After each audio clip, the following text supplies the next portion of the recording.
Sledi večnosti.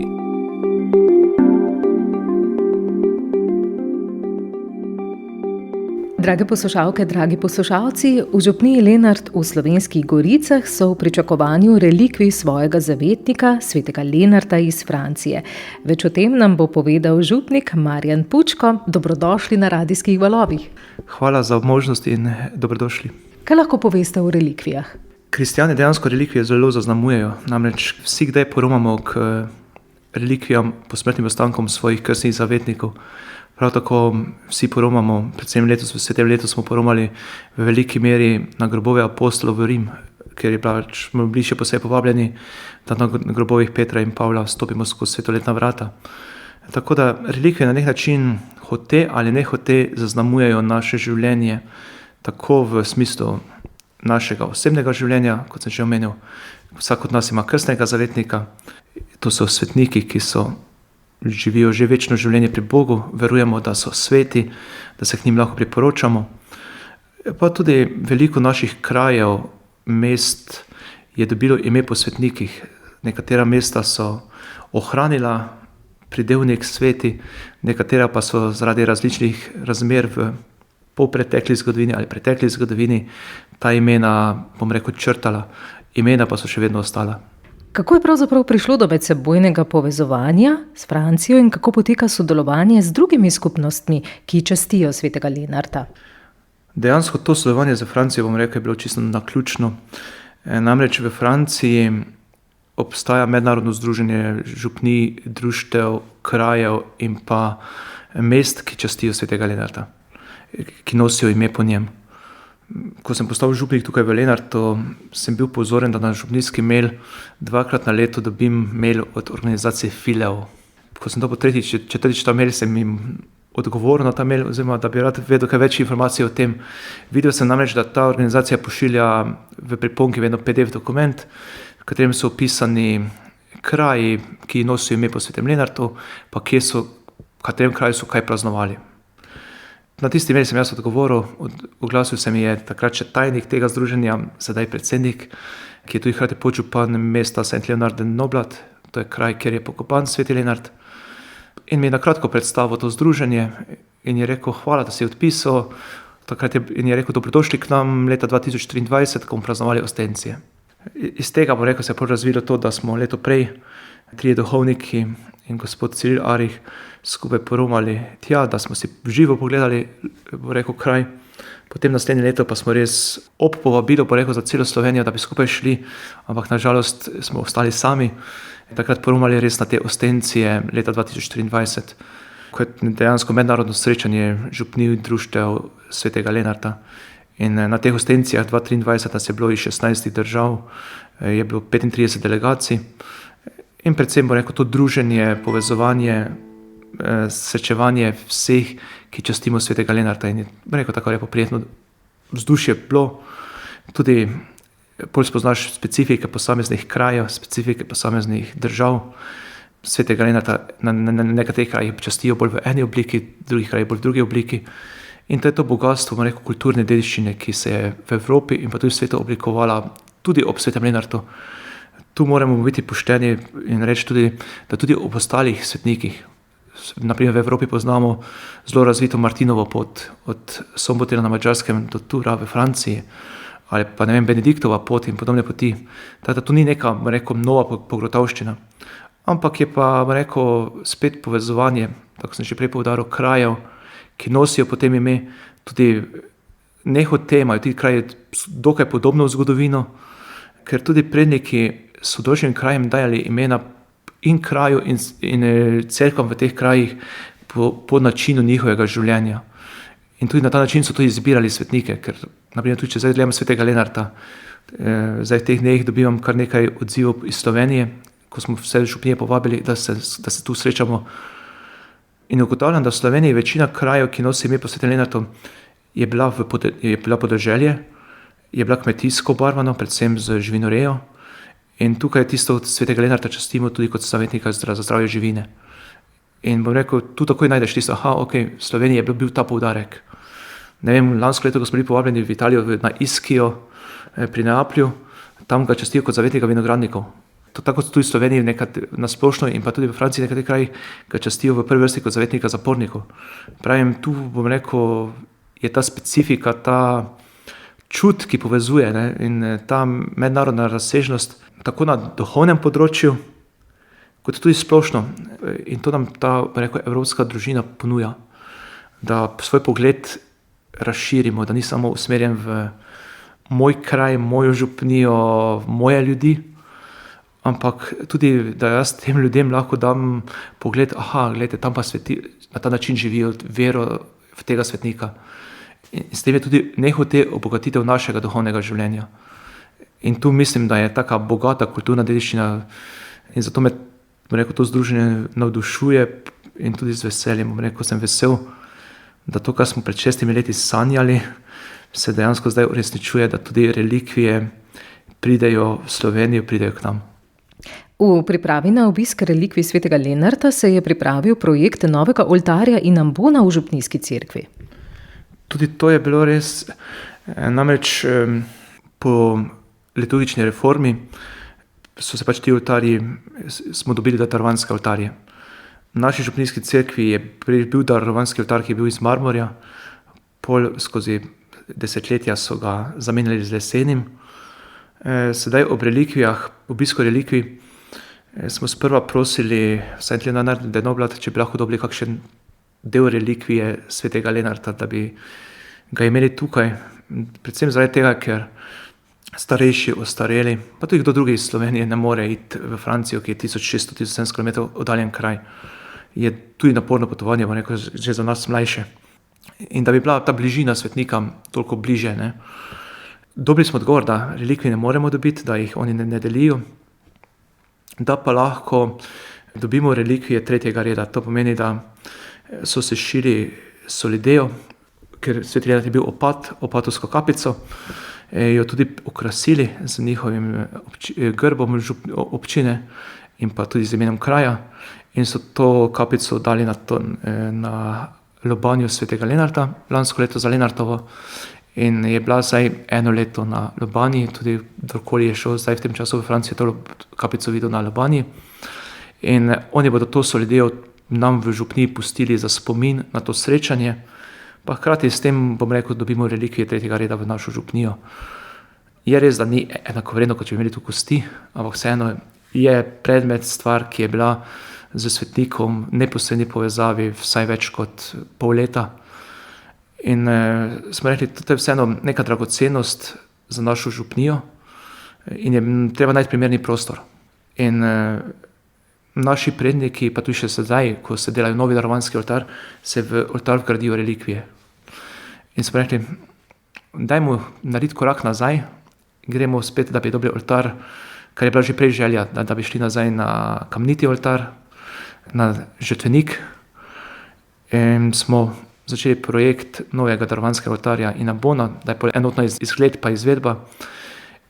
In skupaj z gospodom arhitektom, gospodom Dolinarjem, ki je v Ljubljani že naredil kar nekaj lepih, rekel, sakralnih obnov in posodobitev. Najbolj znana je Rakovniška cerkev Marije Pomočnice, ko je celotno notranji izgled spremenil, ali pa v zavodu svetega Stanislava v prostorih osnovne šole oltarje. Smo z njim šli v sodelovanje in je našel res pot, ki nam je, bo rekel, všeč. Namreč iz našega slovenjegoriškega peščenjaka, kamna, iz katerega si je sezidala cerkev, iz istega kamna pa sedaj postavljen oltar in na tem oltarju bodo ti gotski oboki, ki so noter v cerkvi, in na sprednji strani bo, tako rekel, zavesast način teh gotskih obokov, na hrbtni strani pa bo ta relikvija 3. reda solideja svetega Lenarta in pa relikvije iz ostalih oltarjev, ki so, bo rekel, o praznih obnovah niso bile vrnjene v oltar in bomo sedaj položili v ta novi darovanski oltar. Tako da bo na nek način tudi ob tem prišlo do združevanja zgodovine in sedanjega dogodka. Kaj za vas osebno in za župnijo pomeni tak dogodek? Zame osebno bo rekel pomeni zelo veliko, ker sam osebno rad poromam na kraje, ki so na nek način povezani z mano. Naprimer, lansko leto, pač bo rekel, skozi leto dni sem imel dopusta in sva se skupaj s duhovniki smo se zmenili 3-4, da smo šli na mojo željo, naprimer poromati v Francijo k relikvijam Marije Magdalene. Namreč jaz izhajam iz župnije Kapela pri Rajencih, kjer je župnijska zavetnica sveta Marija Magdalena. In sem pač poromal na kraj, kjer je ona pokopana, kjer imajo njene relikvije, njene svete posmrtne ostanke. Tudi že prej sem poromal na kraj, kjer je moj krstni zavetnik bil mučen v Rimu, v Koloseju. Ali pa, ne vem, vedno sem čutil to povezavo, da svetniki niso na nek način rešitelji naši, ampak hkrati svetniki so, meni je zelo lepa primerjava Janeza Pavla II. Svetega, da so svetniki kot vitraži, ki nam odsevajo svoje življenje, ki so ga zemeljsko živeli z lučmi svetosti. Vsak na edinstven, enkraten način. In tudi v mojih preizkušnjah, v mojih težavah mi so razni svetniki lahko pomoč in pobuda, ker so bili preprosti ljudje, ki so živeli to zemeljsko življenje, ampak po Božji milosti jim je bil dan dar svetništva, ki so ga živeli in pričevali med nami v času svojega zemeljskega življenja. In če en lahko v vsej polnosti sledi Bogu kot človek, jaz, ki sem še nisem na tej stopnji duhovne zrelosti, mi je svetništvo lahko v pomoč in opora, da tudi jaz kaj pri sebi spremenim v smeri dobrega.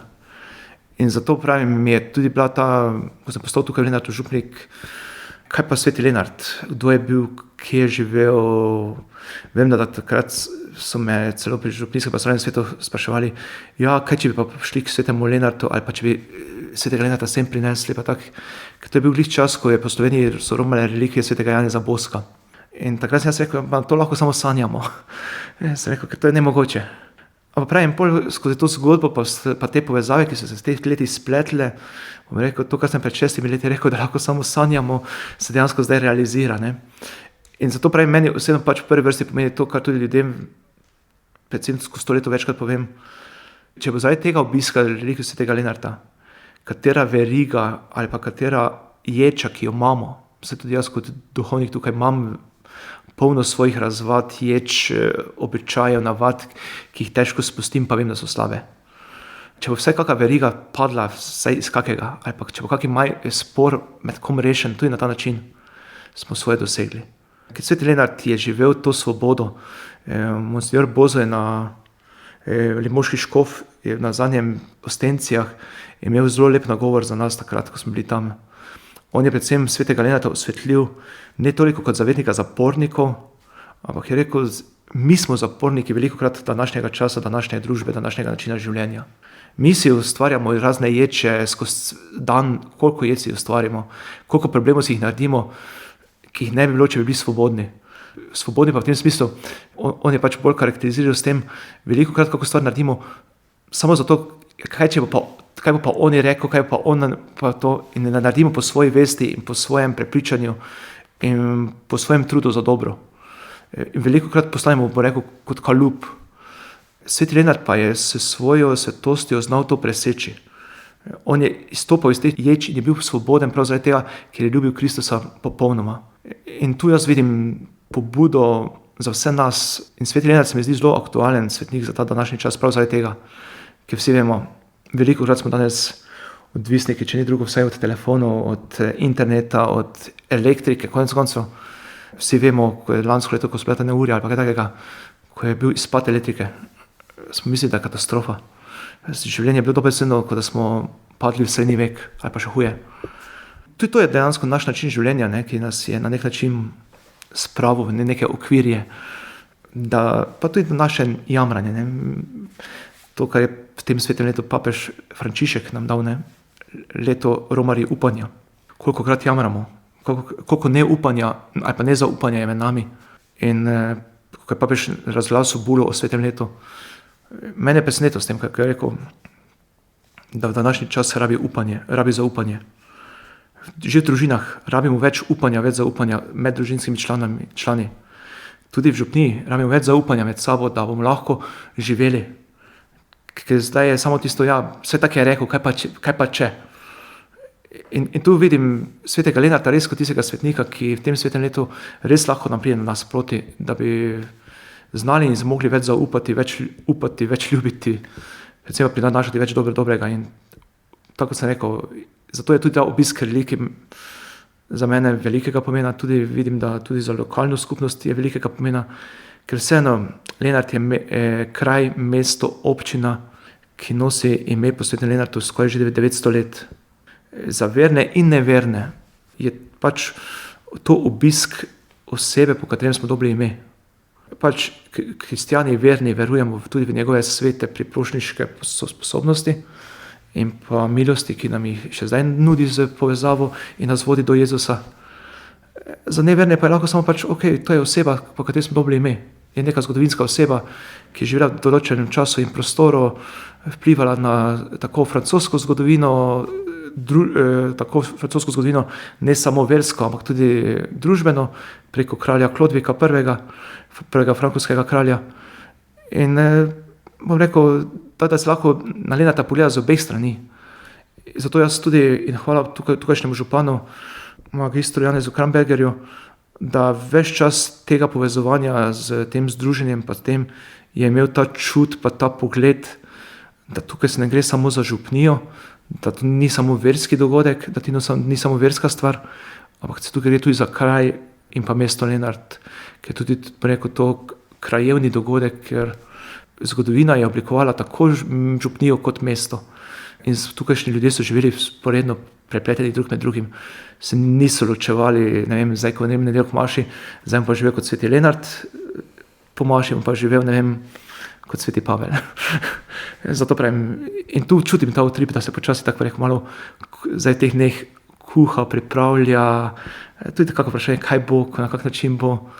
Tako da pravim, predvsem pa pomembni so sadovi, ki bodo pokasneje prišli iz tega.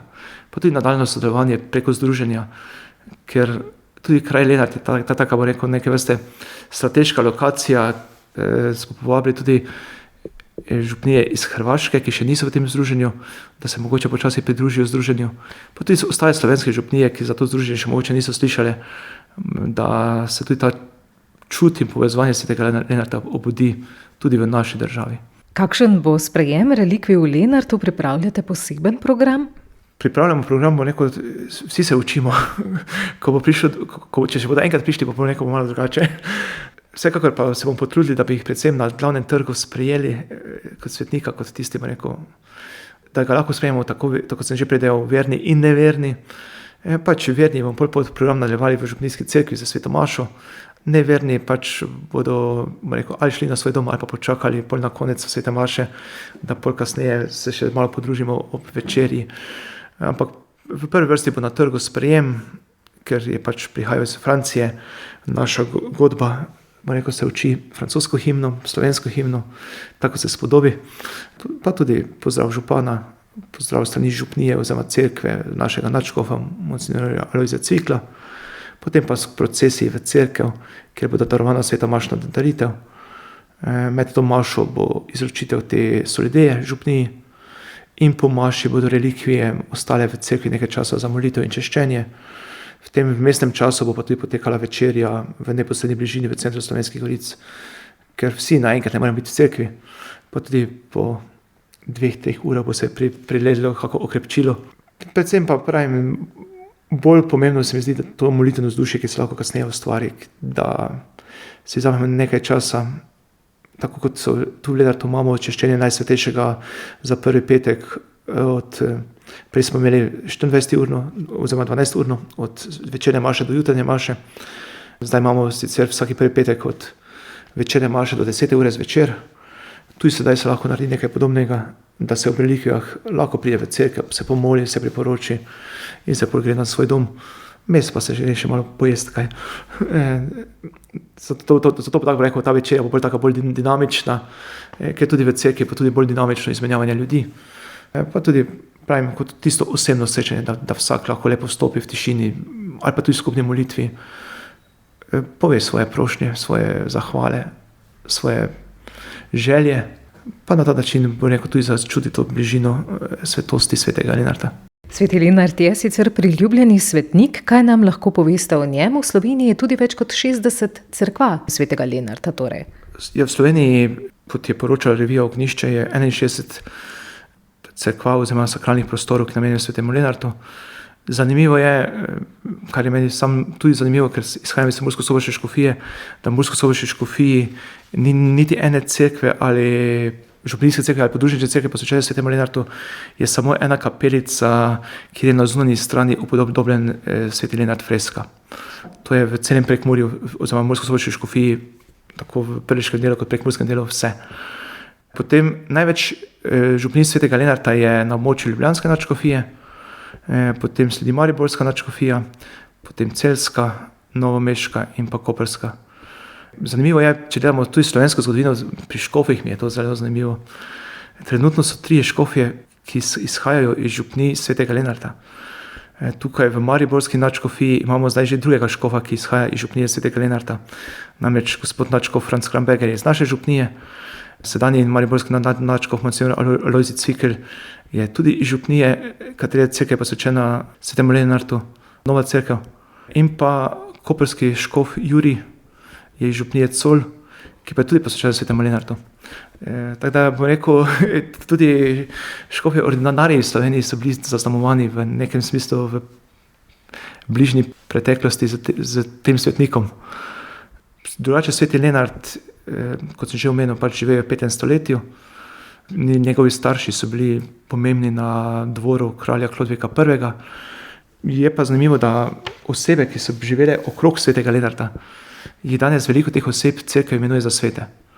Namreč žena od Klodvika I., sveta Klotilda, je danes svetnica, ki goduje 3. junija.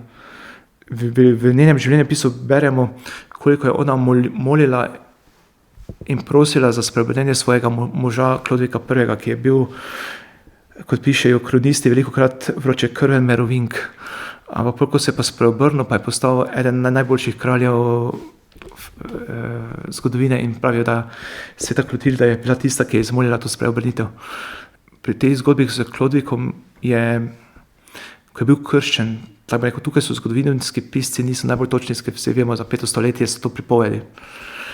Po eni pripovedi bi naj bil sveti Lenart krščen hkrati z Klodvikom, po drugih virih pa bi naj bil dejansko njegovi starši na nek način tisti, ki bili botri Klodviku. Tako da tu pravim, to je zgodovina netočna, ampak vsekakor sta bila skupaj povezana. In pa škof, ki jo je oba krstov, in Klodvika in Lenarta, je pa sveti Remigij, ki je tudi francoski škof, ki goduje pa 1. oktobra in svetnik. Tako da, če gledamo že to otroštvo svetega Lenarta, je bilo podkrepljeno z svetniškimi osebami.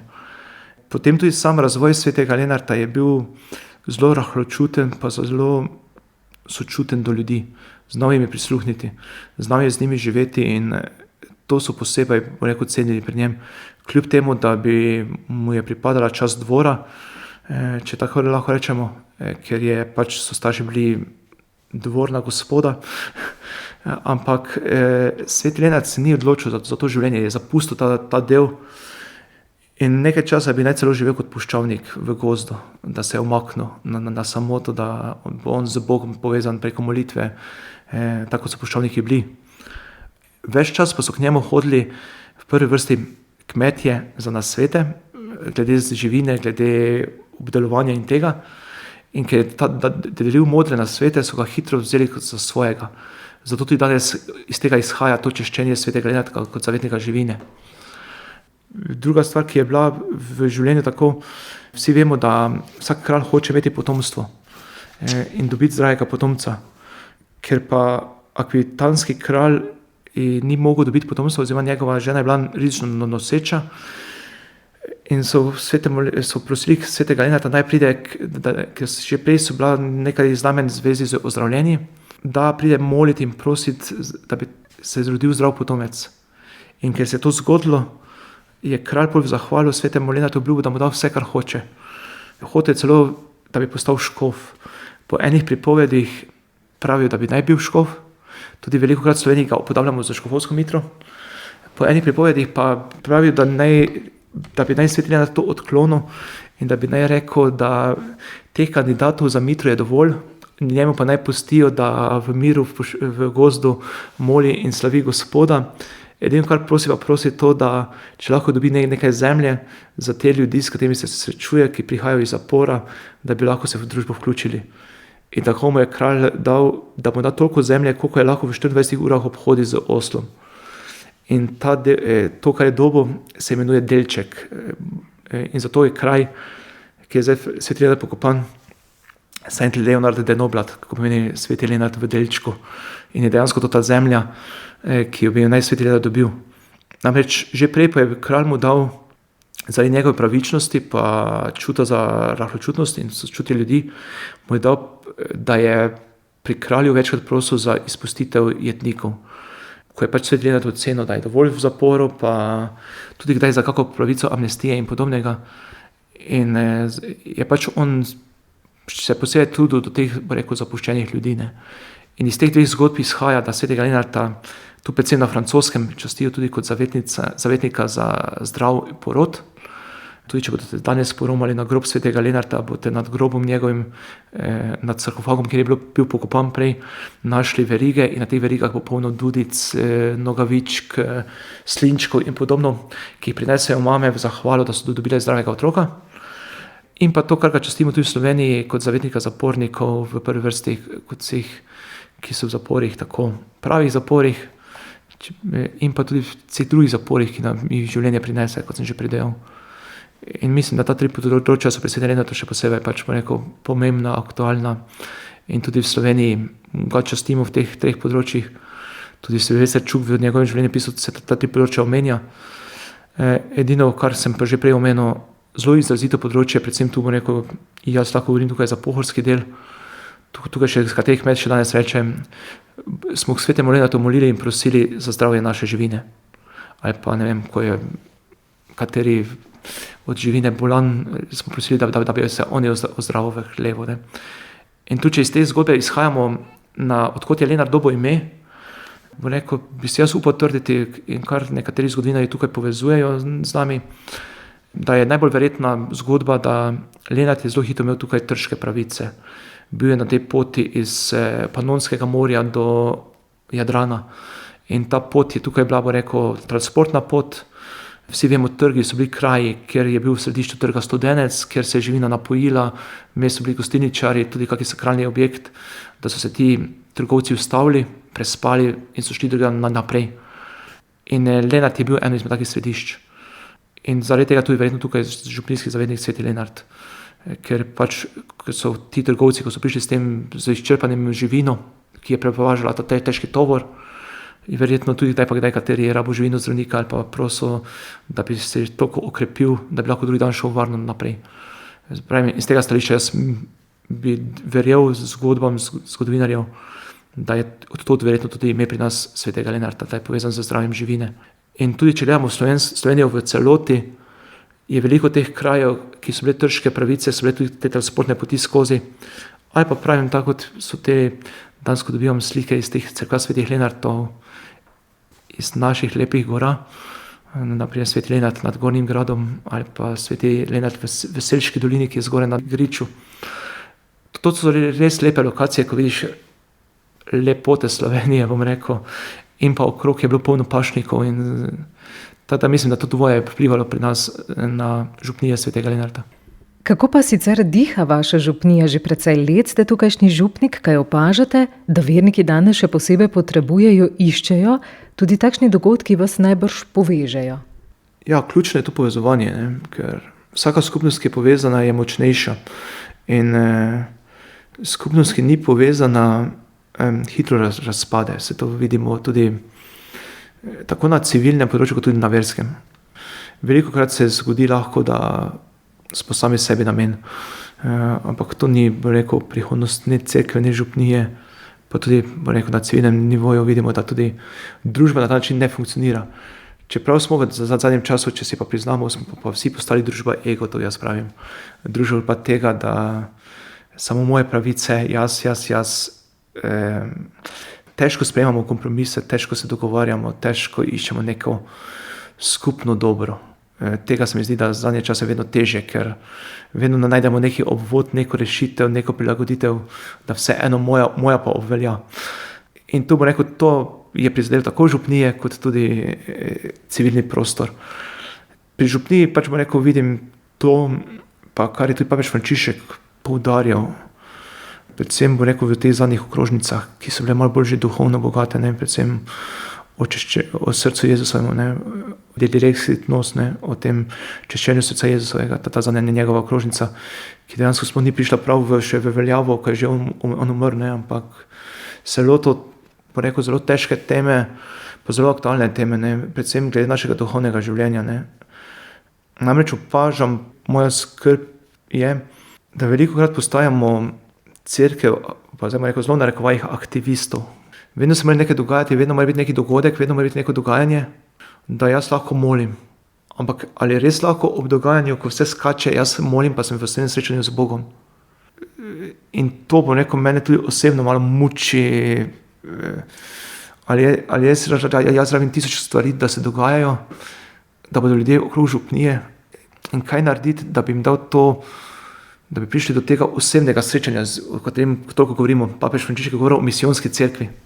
In tudi in zakaj sem rekel, da s tem direktni odnos o češčenju srca Jezusovega, da se lotil težke teme. Če danes rešiš v cerkvi, bomo častili srce Jezusovo, ali pa prvi petek, dajmo izročiti srce Jezusovo. Vsi razumemo kot nekaj, veste, se ne veš, kaj stvar. To je prešlo, to ni aktualno, ker ni zraven, ker traja predolgo, ali pa ker ni nekega dogajanja vmes, ker ni, župnijski dan ali pa ne vem kaj takega. Ampak papež se tukaj v tej okrožnici zelo približa o pomenu srca v našem življenju in zelo na razumen način za današnji čas prevede, zakaj je to češčenje potrebno in pomembno.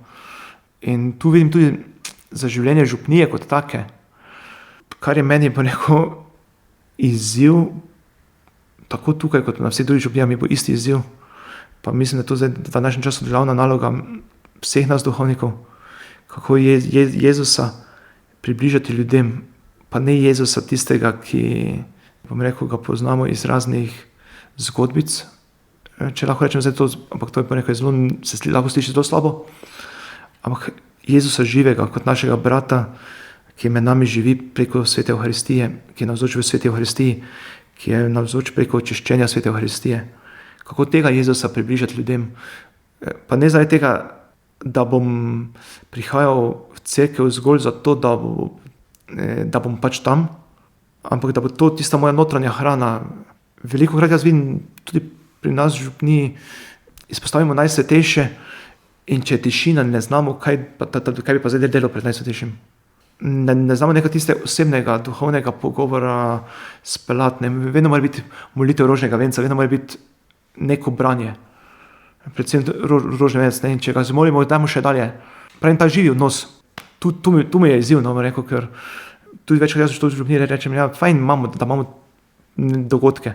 Ampak ti dogodki, ki bi mogli nas prijeti, nam priti blizu in nas pripeljati do te Evharistije. Tega povezave pa še zaenkrat mi ne uspeva, oziroma je izziv, ker je preprosto težko. Tudi nam duhovnikom je včasih težko, ker smo ljudje, ker smo tudi otroci tega časa. Čeprav smo posvečeni, smo otroci tega časa in kdaj pa kdaj tudi nas vrže tu, nekateri ljudje pač rečejo v narekovajih, ta je pa bolj liberalen. Ampak hočem povedati, tudi mi tu rabimo pot. In zato mi je to sinodalno dogajanje, ki ga je papež Frančišek sprožil, o katerem tu govori sedanji papež Leon, ki bo očitno to smer nadaljeval, da smo skupaj na poti romanju. Jaz lahko dam, neki vidik češčenja najsvetejšega, ata, mama, kdorkoli od župljanov, ki pa je doživel neko preizkušnjo, pa da svoj pogled na sveto Evharistijo, pa rešnje telo. In to je tudi meni obogatitev. In tu vidim, in to je veličina cerkve. Tudi prva cerkev ne piše, da so bili posebej apostoli, posebej moški, posebej ženske, posebej otroci. Ampak bili so eno, ki so se povezovali preko lomljenja kruha. In tu bi si res želel, in tudi zdaj s tem novim darovanskim oltarjem, pa s tem, se mi še zdi to toliko bolj izziv, da res darovanska miza, oltar, postane miza, družinska miza naše župnije. To bom rekel, mi je tudi arhitekt, ker sem bil na začetku zelo presenečen. Mi z arhitektom smo imeli prvo, bom rekel, zelo tako lepo teološko debato o tem, bom rekel, tudi mogoče gospod Dolinar bi bil kdaj mogoče dober sogovornik za vašo oddajo, kako. Njegov pristop mi je bil novi, On je rekel, moram začutiti vašo župnijo, moram začutiti vaše občestvo. Je rekel, ta oltar, to ni ena miza, kar ena miza v župniji. To je darovanska miza, to je osrednja miza vaše župnije. To je srce vaše župnije. Ta oltar mora postati srce vaše župnije. In zato bom rekel, je on prihajal k maši in se vsedel preprosto med ljudi. Marsikateri ljudje sploh niso vedeli, da je on pri maši. Ampak on je prišel vsem k maši, da je začutil utrip župnije. In to se mi zdi zdaj pomembno. In to bom rekel, in relikvije svetega Lenarta, in darovanski oltar, in pa tudi izzivi za prihodnost, bom rekel, ki pa tudi izhajajo iz preteklosti, kako narediti, da bi res Evharistija, darovanski oltar postal srce naše župnije. Da tudi ko jaz pri maši, ko je darovanje, ko prinesem iz stranti kruh pa vino, da bi vernik, ki je v cerkvi, se ne dolgo času ali pa imel maše kot gledališko predstavo, ampak da bi v tistem trenutku rekel, glej Jezus, ob tem kruhu pa vinu, ki ga duhovnik dviguje, ti jaz dajem na oltar spore tega tedna, one preizkušnje tega tedna, ona razočaranja, pa hkrati te zahvale za ta den. Tem je namen tudi nedeljske svete maše, če smo zelo iskreni. Nedeljska sveta maša, zakaj je za kristjana bodi v nedeljah in cerkvenih praznikih slovesna pri sveti maši? Zato, da bi tudi mi se hranili iz nečesa. S tem, ko smo mi krščeni pri birmi, pa da hodimo k maši zgolj zato, ker smo pri maši, s tem nismo vsega naredili. Pomembno je, da Evharistijo soživimo, oziroma smo del Evharistije, da ni samo duhovnik tam pred oltarjem gledališki igralec, ampak da smo del občestva in da smo tudi mi tisti, ki darujemo, ki sodarujemo sveto mašo. Duhovnik pa po svojem posvečenju, po tem povezavi preko tudi sakramenta svetega mašniškega posvečenja, da nam živega Jezusa prinese na oltar, prikliče na oltar, ampak njegova molitev, klic, če sam nima pomembna, nima veljave. In ta daritev ima veljavo, ki to je molitev občestva, je darovanje občestva. In pravim, tukaj jaz vidim tako naš darovanski oltar novi, pa tudi oltarji vseh župnij, vaših poslušalcev, da bi res postali srce župnij, da bi res postali tisto, kamor rečeš, vsi vemo, ko smo se zatekali k materinemu srcu, ko smo bili majhni. Češ mamino srce bilo tisto, ki nas je najbolj potolažilo, ki nas je najbolj opogumilo, ki nas je tudi kot dojenček, kdaj ga boš utišal, mama se ga stisne k prsem, k srcu. Da bi tako tudi mi prišli k sveti Evharistiji, pa naslonili svoje uho, svojo glavo na Jezusa, da nam spregovori, da nam daje pogum. Tu se mi zdi ta, pomen in tudi vso to prizadevanje s temi relikvijami, to pot, ki smo prehodili v 6 letih. Jaz ne vidim cilja v teh, da relikvije pridejo zdaj sem. Naša vera se ne konča v svetnikih, ampak svetniki so nam tisti, ki nam naš pogled bolj jasno usmerjajo k Jezusu, k Evharistiji, k Bogu. So naši sredniki, so naši, če rečem zelo tako, malo bolj provokativno, so naše bergle na poti do nebes. In dajmo jih izkoristiti, ki jih imamo. Gospod župnik Marjan Pučko, najlepša hvala za tale pogovor, tudi za vaše misli, pa lep dogodek želimo v Lenartu. Hvala, pa dobrodošli.